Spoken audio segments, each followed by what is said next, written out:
Nabatali Balandia, émission na biso le Congolais debout, émission Oizo Bouger Bongo ba horizon mondial na holo ba bongo pour staffer so koma na planète mobimba.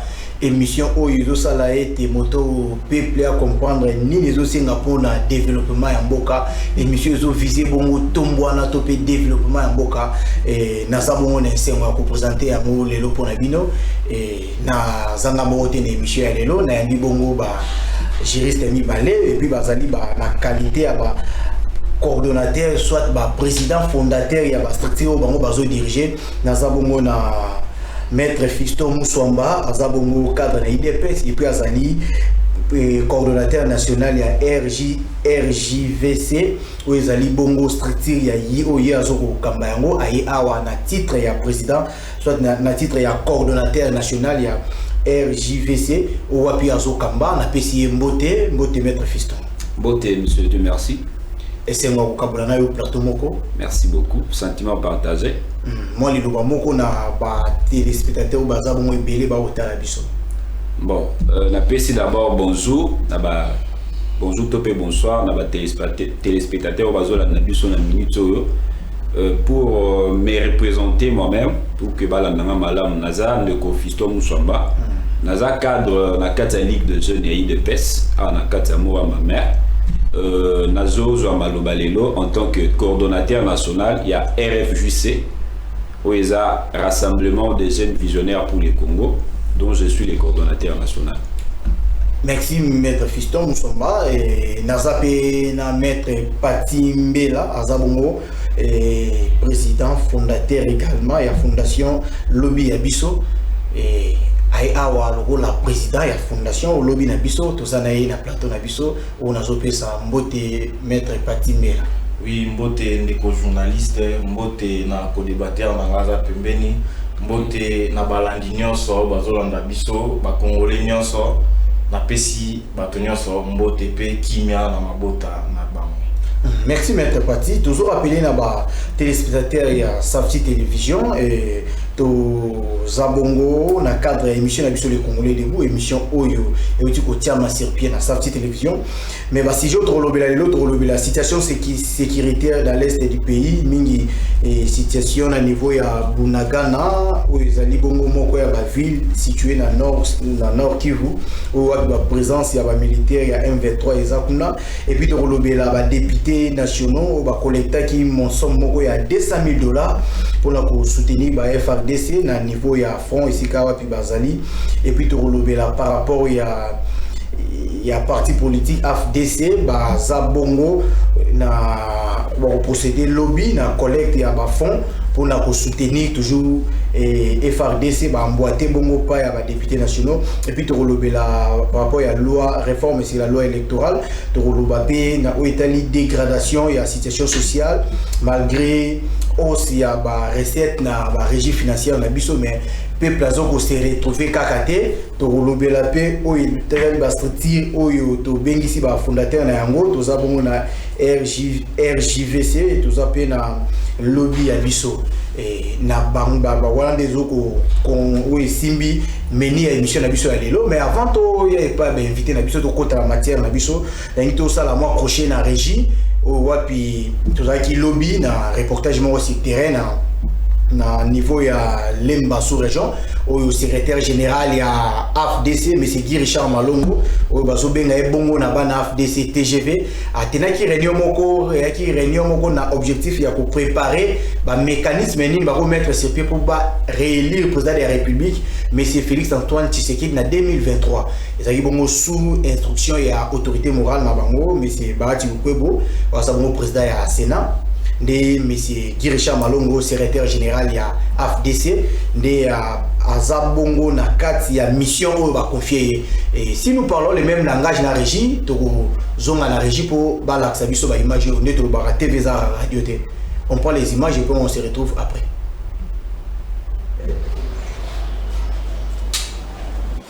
Les commissions électorales. Quand je vous regarde de gauche, de droite et de devant. Être lobby pour Kamambo, exactement. niveau citoyen,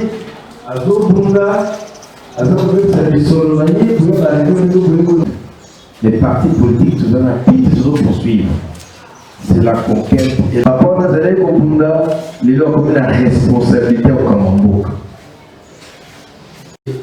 à travers la musique. Et la charité, je viendrai la semaine prochaine pour que les gens commencent les réunions de préparation. Secrétaire général à Goya. Donc attendez-vous ici. Et je vais vous appeler le matin pour dire le soir. Parce que je suis chez vous. Le message que je vous donne, il ne faut pas lier mes mains et mes bras. Mais afouilles à Moussala, il y a Bino Langati. Les afouilles à Moussala, pour l'église Bakimelaki, je l'ai toujours dit, mais inspecteur Bazaba témoin, ma président communaux fidèle Baba témoin. Sauf que ça vous fit avant la Mokola. Nous avons déjà beaucoup de travail. Maintenant, nous devons conserver la victoire. Nous avons est-ce qu'un inspecteur nous assure que les bateaux aux Alakanabamou, parce que Kakanayo, les Nana Binoti de l'eau, c'est la nos occupations. Nous nous disposerons pour organiser une réunion chaque mois où moi-même je participe. Pour garder la Azokele pour représenter la Kisangani pour Naboyamba, le reste il y a d'autres au Front National, Patrice Emery Lumumba. Des ministres, des mandataires, des députés, des sénateurs, des bourgmestres et des hauts partis. Parce que vous êtes une référence, une recommandée. Nous venons de donner de l'autre temps aujourd'hui. Que nous avons un conseil communal. Mon camp à sa candidat, Napouli à Francis, candidat Zali, Napouli c'est battre le Missimo. Jonas m'a dit quoi Missimo. Mon camp a dit, Francine a mis ici, tel a mis ici. Si nous avons 15 bruits, comme élection, nous faisons aller bas. Nous avons 15 sièges. Les babous qu'on fait pour dire je laisse la personne, les conseils communaux. Maman Ange, ça conseil communal. Maman Julie, ça conseil communal. Docteur Fidèle, ça conseil communal. Bazar, tu vas valider les pays dans le temps juste balai. Donc, nous n'avons plus le temps, chers camarades. Tant moi, tu as dit ma casse de l'eau de la loterie. Ma Ange, ma toque, ma Julie, ma Zalaki. Ma Gilles, ma gloire, mais toujours lors d'une assistance, peut-être moi, la zone d'ombre des Alaka, comme toute occasion, et on va en face avec le coach, il va nous permettre, avec son autorisation, s'il peut nous permettre même de lui arracher encore 5 ou 10 minutes de son précieux temps, depuis que l'agenda déjà très chargé. Si une maman, inspectrice, présidente ou vice-présidente ou secrétaire, éclaircissement, elle dit que va essayer explication sur un action. J'ai entendu. Je suis le inspecteur de tout, précisément en Banzalère. J'ai entendu le général dire qu'il va nommer les bourgmestres de Manon. Ce qui fait qu'on le nomme, mais il y aura maintenant le conseiller qui va voter après. C'est ma préoccupation. Camarade Gabriel Boy, président communal. Notre camarade Gabriel Boy, président communal et limité résidentiel D, communément appelé centre électoral lycée Yankeba. Question d'enrailler, ils appellent réglé pour l'abisso au président communal, peut-être pénal inspecteur, mais pour l'abisso, ils ont réglé. Et puis, et aux alentours pour interpeller, l'inspecteur peut interpeller l'abisso. Comment mettre la politique territoriale avant l'inspection? Les élections, là, c'est pour sur les conseils communaux qui vont élire. Mais entre-temps, il y a des élections intérieures qui doivent être confirmées. vous devez chaque État. Et pas qui fonctionne dans sa organisation. Comment tout côté sur le temps. Tout ça pour ça, la politique, mon goût est la tête. C'est tout ça, la politique, mon goût est côté. Namoni, ni pour la maman veuve. Na posé kawana pour na ça souvent de manger. Na maman veuve.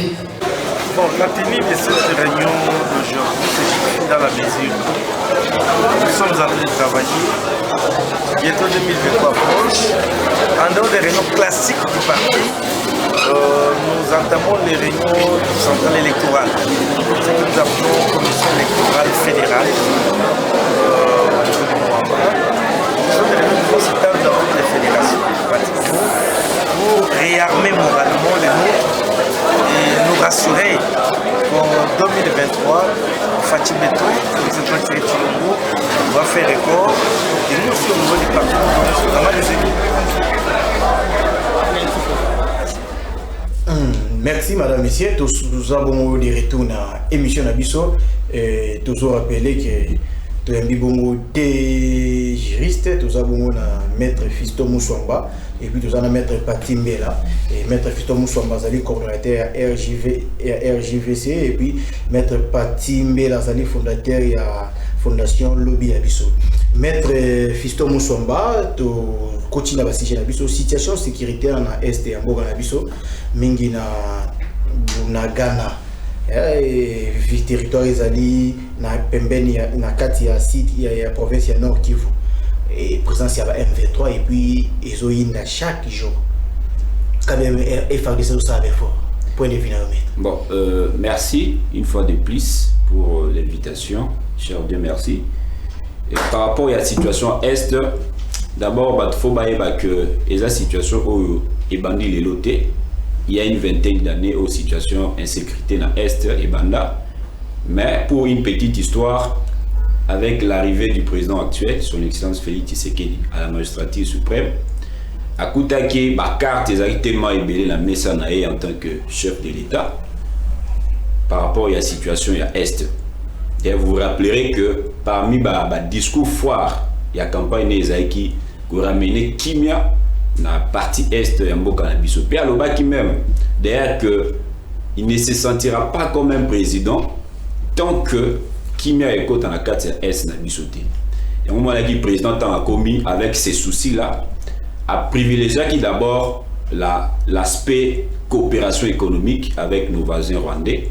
Parce que c'est que le président a toujours répété, faut que les Rwandais bazar voisins Nabiso naturel. Peu importe où nous sommes là, tout le monde Rwanda ici qui est alité, tout le monde en place mususu. Mais tu vois quand même que ça a été la frontière Nabiso à la porosité quand même. Parce que nous avons comme un aspect militaire. Le président a privilégié qui aspect coopération économique avec le Rwanda. Le président a commis a dit quand même que tout ça là, au lieu que Bayaka, n'endenge moko ya mabe illégalement, bazar la minéré ba bomarabatu, tout privilégier aspect coopération, c'est-à-dire que tout comme ça là échange économique na Rwandais pour que kimie kota na kata est na biso.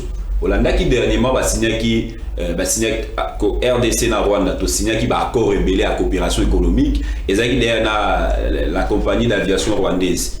L'avion na bango et Rwandais ou comment que ça ba activité a on a kata na mboka na biso. Alors, le président, avec toute cette bonne volonté, a montré qu'il met la carte Est, notamment à travers l'aspect économique.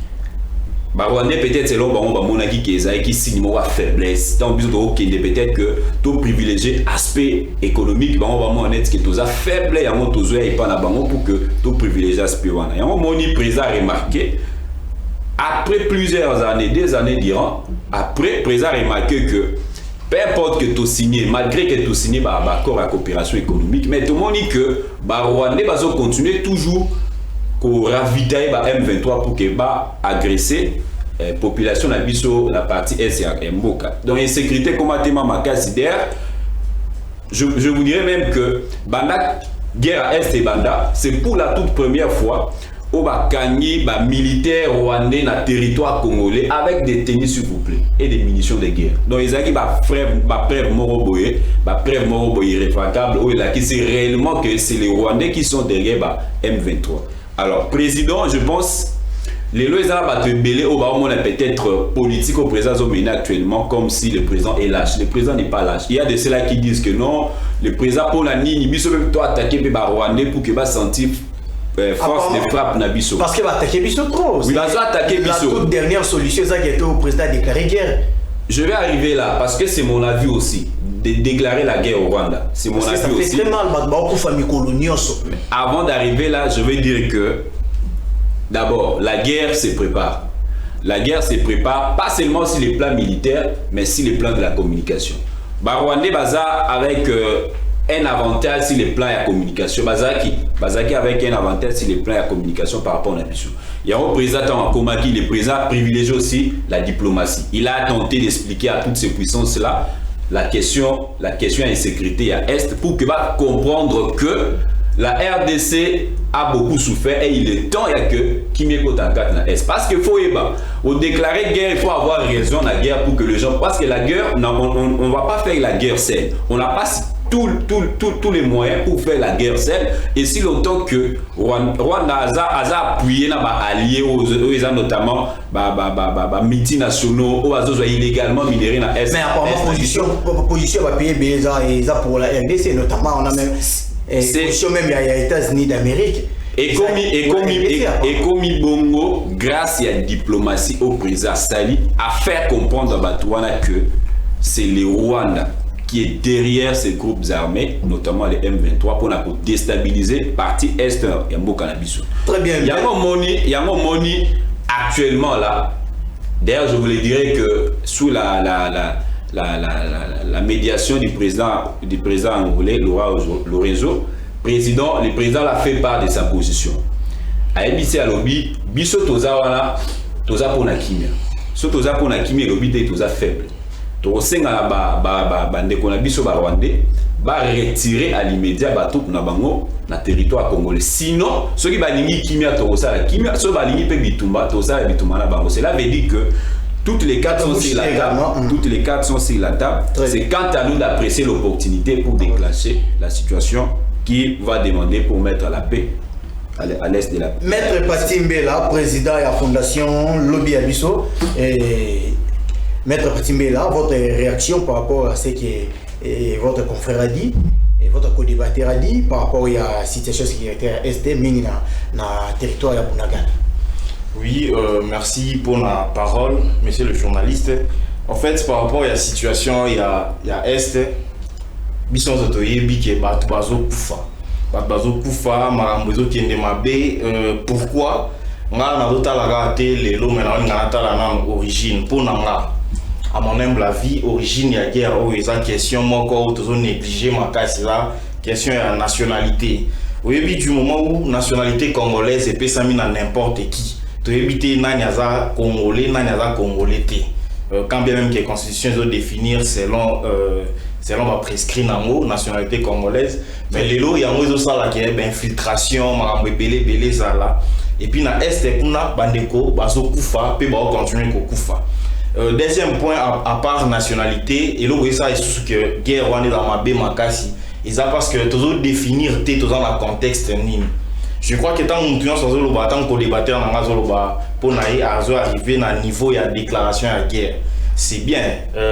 Du moment où on a déclaré guerre, tout ça a un problème macasse. Pourquoi? Parce que guerre n'est pas un conflit armé, il y a des règles et canaliser au droit international humanitaire. Au moment du moment où on a déclaré guerre entre RDC et Rwanda, les deux nations et ils sont en confrontation ou bien dans un conflit, il faut respect, il y a des règles où il y a des règles, il y a convention à Genève il y a 1949 et ça d'application. Si les règles sont d'application, oui que population civile la guerre va simba été, oui que bien civil va simba kangote, oui que et ça na use in bello, use contra bellum, use ad bellum, il faut respecter et puis population civile a épargner. Mais du moment où toujours déclaré alors que la constitution PCI possibilité la présidente de la République après autorisation bien sûr il y a des chambres pour déclarer guerre. Du moment où tu as déclaré tu as demandé une infiltration toujours le bagage Rwanda va attaquer biso ba on boya ba on dimaté on dit parce que mais officiellement le peuple n'a souffrir, fatigue na mambo c'est ça. Il y a chaque jour bazo kufa ba 23 côté là-bas tout bazo boma paisible citoyen bien vous a parmi bato ya na ba structure vous défendre la population. Vous êtes trop près à la population plus que même autorité na biso. Mais maintenant état leader il y a association fondation lobby à biso poser très proche à la population. Mettre ba solution ni beaucoup plus par rapport à cette situation. Oui, je crois que tant qu'on a dit parole, on a bandé développer sa solution. On a dit il faut tout vendre tout autour de la table et biso ba congolais, tout méga pour définir dans une question où il y a nationalité. Il y a des opposés problèmes. Pour les lots au monde bon, quand bien même que loi il y a 2004 et l'obité que nationalité est intimement liée à la morphologie, mais du moins tu yebi qui est congolais, qui ne l'est pas, même par morphologie. Donc, il faut vendre, parce que nationalité, ils sont spirituels, ils sont physique, ils sont spirituels. Donc, ils ont le là, et le comment on va tirer la biso. Maintenant, on va tirer le logo, ils ont été ça n'importe qui. On a une solution pour s'auto-définir question de nationalité, solution à mi-balé, ils ont tout procéder dans l'applicabilité à la prescrit constitutionnel, article 86, article 143, ils ont sa possibilité, le président de la République a déclaré guerre. Pourquoi? Parce que quand on a déclaré guerre, il y a deux nations qui s'affrontent. Comme un conflit armé international, l'autre bien a caï dans termes techniques, dans le droit international humanitaire, tant caï est ça, et que les nations ont respecté les règles de la guerre. Parce que la guerre, tu n'en as pas plus, c'est-à-dire des personnes qui ne prennent pas part au combat, il faut baser la exempte na ba combat. Basimba ba monter au monde avec population civile na. Est-ce que na cas on a peut-être cas est mais lorsque bato M23 bazo saccager même ba média bazo beta même bazo boma. Est-ce que armée armée ni ya M23 bon ba koye ba l'ONU. Oui, c'est ça. Il y a moto batito biso to bi armée à M23 baza déguisé, c'est-à-dire baza soutenu par quelque part na Rwanda, voilà. Et comme il y a déjà situation au conflit armé non international institutionnalisé mais du moment où tu déclares guerre et comme il y a nation entre les nations, conflit armé comme international, applicabilité à la convention et ça maintenant armé moi le M23 ou tu même nature juridique na moté bazoya ba créer la désolation. Bateau va souffrir ma casse. Et puis ils sont soutenus par nos voisins. L'autorité des populations va souffrir. Alors qu'il y a une guerre armée où ils sont régulières et ils sont à Babylone, ils ont simbaté, ils ont un comportement qui ont adopté des temps conflit armé au Sala. Ils ont soutenu, ils ont déclaré guerre, solution à Europe, ça y est. Déclaré guerre, ça c'est bien dit. Nous restons avec vous, Maître Patimbela, président de la Fondation Lobby Abisso.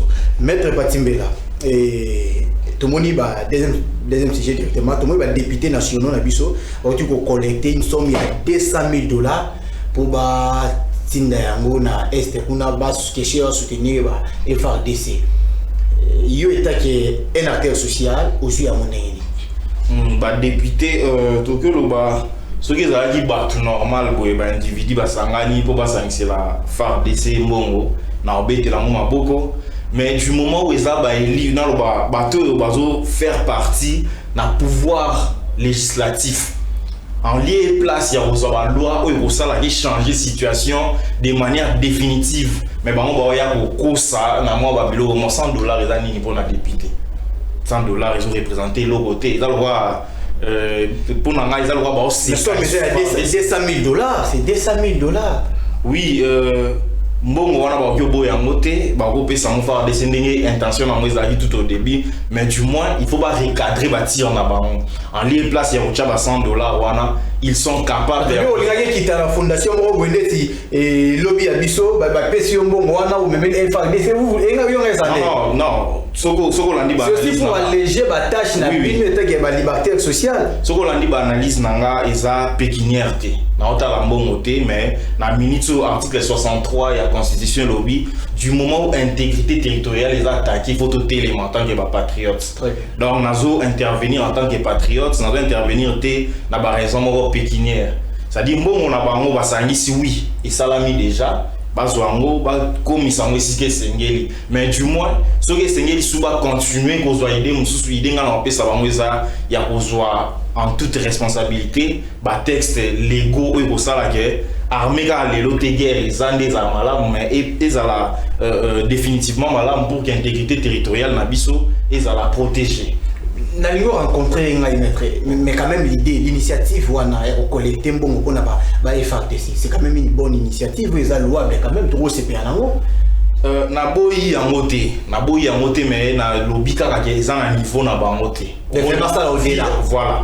Il fallait pas texte oui pour ça là que comment dire bongisi moi condition ba combattant na biso condition ya armée na biso afin que lobby ata makambo ndenge ekoya militaire za quand même pe na respect pour les lo toyebi yango toki ko se voiler ba face na société bondé sengeli ndenge ezali plutôt militaire za na valeur comme tel que mais kaka yende to ça recours na du moment où nous sommes attaqués territoire chez empiété au moment que tous ça ba hypocrite et ça hypocrisie pure et simple il y a même lobby à biso to ko mater que voilà nous sommes FARDC nous sommes ceci cela non to comment peut-être du moment où tout le monde a des makambo ça mine sengeli militaire wana o lelo to moni important mais vous devez quand même soutenir FARDC c'est quand même bien sûr bah tiens na biso to que ya dévoilant mo até surtout que je suis président mais nga tende mutu nazo engagé mbala moko comment dire structure avec dictature non il faut tout te vandi et puis tout ça déjà to bongisa oyo jour et kolanda bon mon sur terrain. Très bien, Maître Fiston Moussouamba, président de RJVC et coordonnateur national de RJVC. Tu es Panayo et étant qu'un citoyen congolais d'abord, et Nangito répondre à la question vraiment avec beaucoup plus de patriotisme et acte on a député Basali a coupé ça ko tia na maboko ya FARDC une somme ya $200,000. Initiative ya Momoko va engager pas et puis il y a même parti politique notamment AFDC au lobby où le secrétaire général M. Richard Malong a annoncé en gros samedi déjà na niveau ya palais du peuple déjà il y a lien à bango nyonso ya AFDC ba ko collecter pe montant moko boy ya mbongo po batinda na FARDC c'est-à-dire les députés députés bandi et puis parti politique et belé soit regroupement politique et même association et emboîté par yo moné on est. Bon merci Dieu merci mais avant il y a comment je vais d'abord rappeler parce que vous m'avez ravi la parole. La première tour il a pris la parole. Non, on va d'abord que ici que je vais rappeler ici que nous avons un Congolais qui est le plus informé de nous tous, c'est le président de la République. Si cette situation à l'Est, d'ailleurs, constitution et PC pouvoir, il y a qu'au garantir la paix sur toute l'étendue du territoire national. Il y a un moment que le président, à chaque fois, il convoque les autres responsables des institutions, notamment à travers les conseils supérieurs de la défense. Il en a convoqué 2 fois. Bazo sur la base levé par option. Je pense que option à guerre est acceptable comme je le disais parce que l'option d'abord la communication comme je le disais Rwanda des acquis avance la communication ma casse par rapport au Nabiso. Il y a un moment qu'il fallait convaincre un peu bateau là que c'est Rwanda qui nous attaque à travers les M23 parce que faut évacuer ceux qui les l'ont osé qu'on déclarer guerre comme ça sans avoir analysé tous les paramètres, situation à Russie fait renseigner Bissot. Parce qu'on m'a dit que tant Russie a déclaré guerre contre l'Ukraine, toutes les puissances européennes étaient ici Russie Minduki. Russie s'est trouvé isolé. Alors, ce communauté n'a qu'à voir Bissot et que voisin Bissot va comprendre la politique, va comprendre l'argument de Bissot dans la guerre.